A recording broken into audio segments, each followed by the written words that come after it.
Willkommen, bienvenue, and welcome back to Scrap Mechanic with Lyte.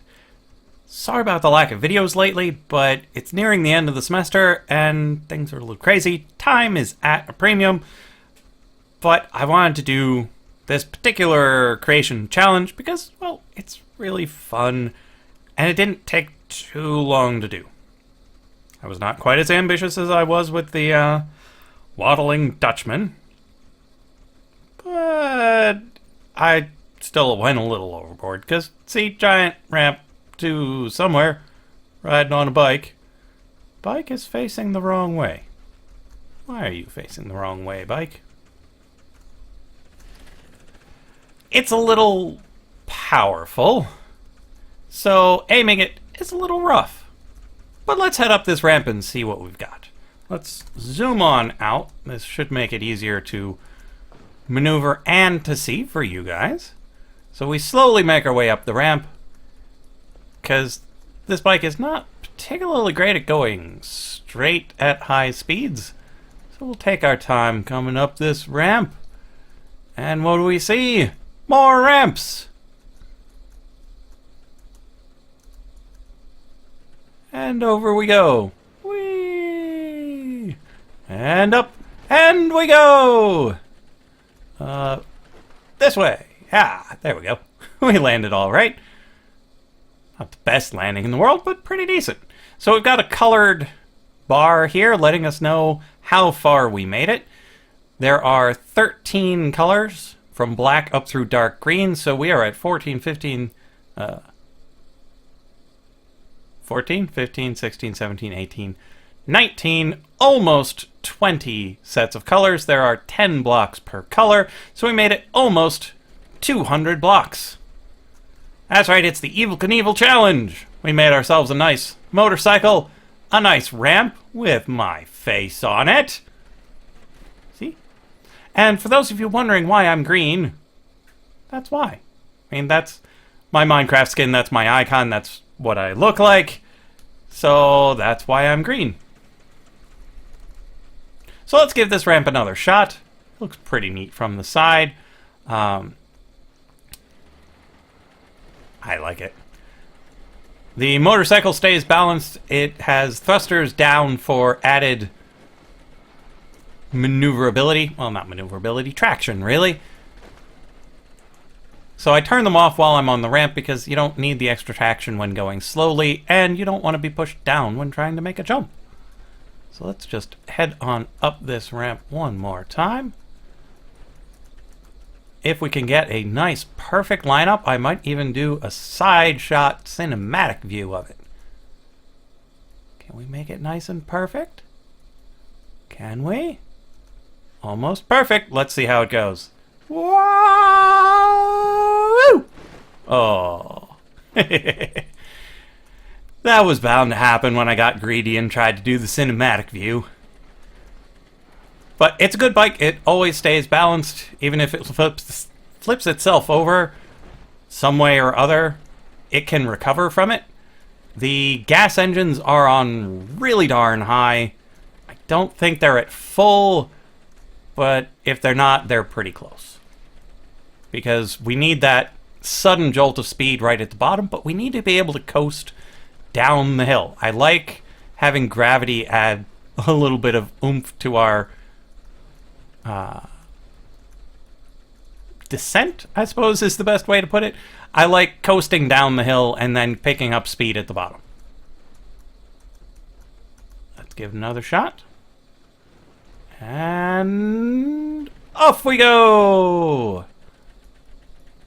And then, yeah, we land in pretty much the same place. And now we're stuck on the thing. We landed in pretty much the same place. That's to be expected. The bike has the same amount of power every single jump, so it should land in about the same place if you do it the same way. I don't always do it the same way. I don't always start my acceleration at the same point, so sometimes I will have slightly different results. But as a whole, it's a thoroughly functional bike. You probably would want to dial the speed back a little if you were just going to go joyriding. But for the jump, this level seems to work pretty well.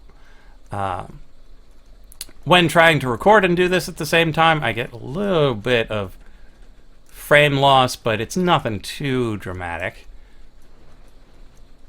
If you want a tutorial on any of this, how to make the ramp, how to make the bike, feel free to ask.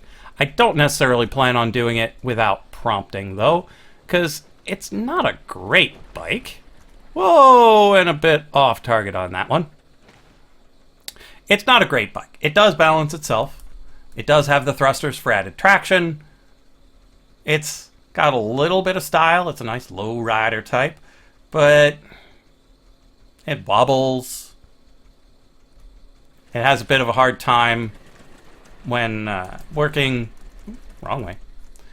when working on getting around town. It oversteers like crazy due to the type of steering it has in the front, which makes K-turns very easy.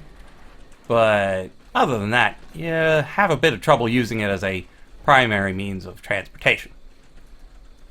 It's alright if you're going relatively straight and don't have to turn, but all in all, not a great means of transportation, but great for doing this jump.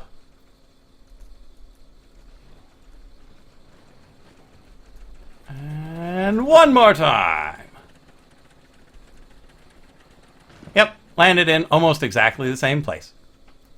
So that's my entry for the subreddit Evel Knievel challenge. We had to make a bike that did a jump and could keep going afterwards. I can't necessarily keep going after this one, but if I tried really hard, I probably could. But all in all, you saw how it works.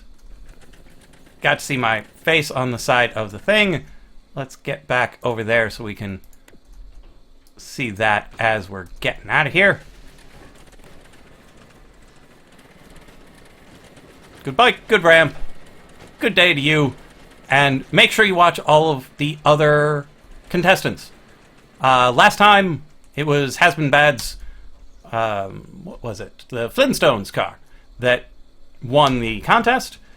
This time Has Been Bad's in again, I believe, with Fenrir. I believe it was Has Been Bad that had the Sephiroth themed bicycle jump. Let's see, we've got Otto, who had a leap through a ring of fire that was not strictly on fire, but it was a ring and it was jumping.